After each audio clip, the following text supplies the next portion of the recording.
বাংলাদেশের কেন্দ্রীয় নেতৃবৃন্দ, দেশবাসী, শহীদি জনতা, আমি আমার বক্তব্যের শুরুতেই শ্রদ্ধা করে স্মরণ করছি 2009 সালের পিলখানা রাজনীতিতে নিহত সকল সামরিক কর্মকর্তা অন্যান্যদের স্মরণ করছি 2013 সালে শাপলা চত্বরে গভীর প্রজনীতে জালিমের বুলেটের আঘাতের ছাত্র হওয়া আমার শহীদ ভাইদের স্মরণ করছি 2014 সালের নির্বাচনের পূর্বে জালিমের নির্যাতনে নিহত সকল বিরোধী মতের শহীদদের স্মরণ করছি 2021 সালের মোদী বিরোধী আন্দোলনে জালিমশাহী নির্যাতনে নিহত আমার হেফাজতে ইসলাম কর্মী ভাইদের স্মরণ করছি 2024 সালের কোটা বিরোধী ও বৈষম্য কোটা সংস্কার ও বৈষম্য বিরোধী ছাত্র গণ আন্দোলনের শাহাদাতপ্রাপ্ত 5 শতাধিক আমার সেই তরুণ ছাত্র জনতা সহ সকল শহীদদের তাদের সকলকে শ্রদ্ধা করে স্মরণ করি এবং এই সকল হত্যাকাণ্ডের বিচার দাবি করি। সেই সঙ্গে এই সকল শহীদদের পরিবার পরিজন এবং যারা আহত হয়ে হাসপাতাল এবং বিছানায় কাটাচ্ছে তাদের পাশে দাঁড়ানোর জন্য দেশবাসীকে আহ্বান জানাই।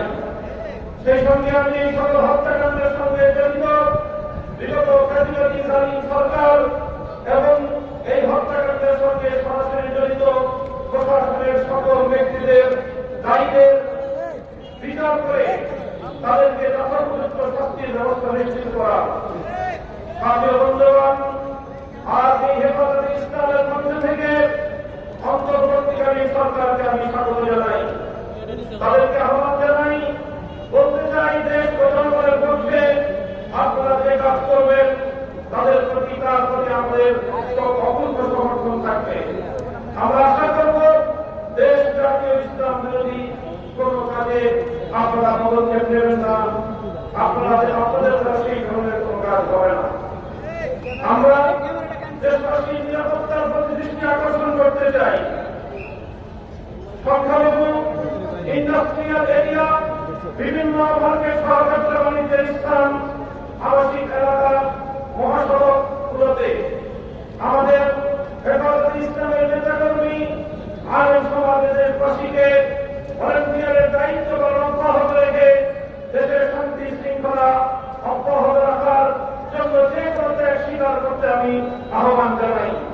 সেই সঙ্গে সংখ্যালঘু ইস্যুটিকে অযথা অপ্রয়োজনে এদিকে গণমাধ্যমের সঙ্গে অযাচিতভাবে উপস্থাপন করে দেশের ভাবমূর্তি ঘোষণা করার জন্য সংশ্লিষ্ট সকলের প্রতি আমি আহ্বান জানাই।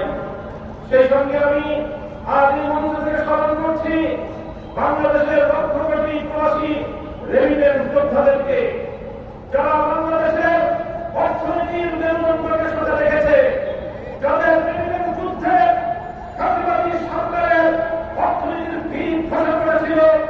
সুতরাং আবার তাদেরকে আমি আহ্বান জানাতে চাই, বাংলাদেশের প্রবাসীরা যারা যেখানে আছেন, আপনারা রেমিটেন্স পাঠিয়ে আমার দেশের নতুন সরকারকে সহযোগিতা করুন, দেশের অর্থনীতি পুনর্গঠনে আপনারা ভূমিকা পালন করবেন। সেই সঙ্গে আমি অন্তর্বর্তীকালীন সরকারকে উদাত্ত আহ্বান জানাতে চাই, রেজিম সরকারের বিরুদ্ধে বাংলাদেশের ছাত্র জনতার পাশাপাশি গোটা বিশ্বজুড়ে আমাদের প্রবাসী ভাইয়েরা তারা রাজপথে নেমে এসেছিল আন্দোলন সংগ্রাম করতে গিয়ে স্থানীয় রাষ্ট্রের আইন শৃঙ্খলা পরিপন্থী কাজ হয়ে যাওয়ায় তারা অনেকেই বন্দী জীবনযাপন করছে।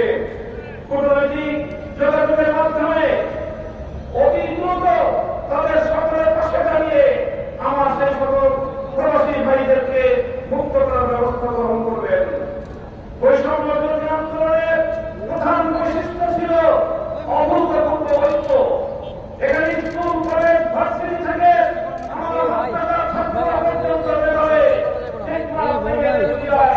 হাতে হাত রেখে এক অভূতপূর্ব ঐক্যের বন্ধন তৈরি করেছিল।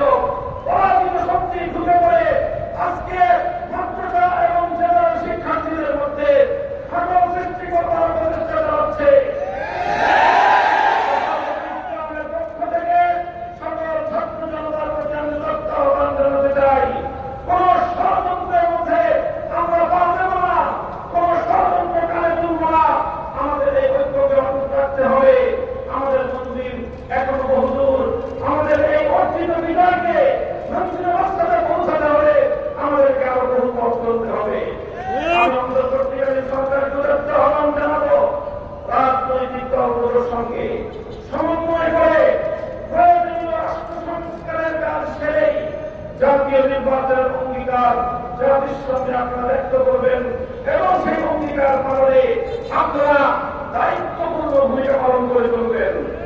পুলিশ সহ আইন শৃঙ্খলা রক্ষাকারী বাহিনীকে দায়িত্ব গ্রহণের অনুকূল পরিস্থিতি তৈরি দিতে আলেম সমাজের প্রতি আহ্বান জানাচ্ছি। আপনারা দেশপ্রেমিক সশস্ত্র বাহিনীর সঙ্গে কাঁধে কাঁধ মিলিয়ে থানাগুলোকে নিরাপত্তা দিন। আইন শৃঙ্খলা রক্ষাকারী বাহিনী সাধারণ যে সকল সদস্যরা নিহত হয়েছেন, নিরপরাধ যে সকল সদস্যরা এই পর্যায়ে নিহত হয়েছেন, তাদের প্রতি আমি সহমর্মিতা জ্ঞাপন করছি।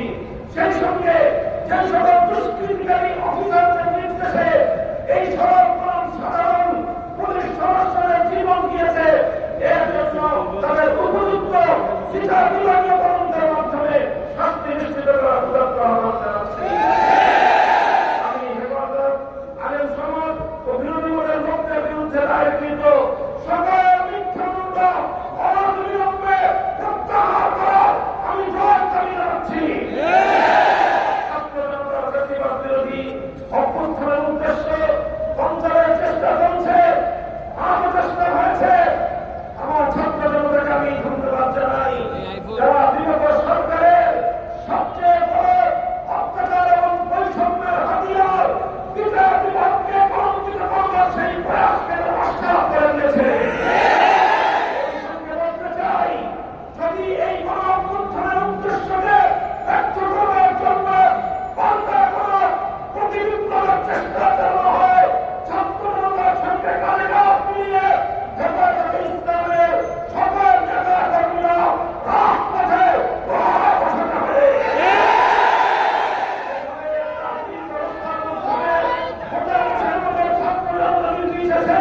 জনগণের যেইভাবে সেবা করে যাচ্ছে স্বাগত জানাই। অনতিবিলম্বে ট্রাফিক পুলিশদেরকে দায়িত্বে নিয়োজিত করবার জন্য সরকার এবং প্রশাসনকে যথোপযুক্ত দায়িত্ব ভূমিকা পালন করা উদাত্ত আহ্বান জানাই। সংগ্রামী শান্তি ও বন্ধুগণ, হেফাজতে ইসলাম ছিল, হেফাজতে ইসলাম আছে। আগামী দিনে জাতির যে কোনো ক্রান্তিকালে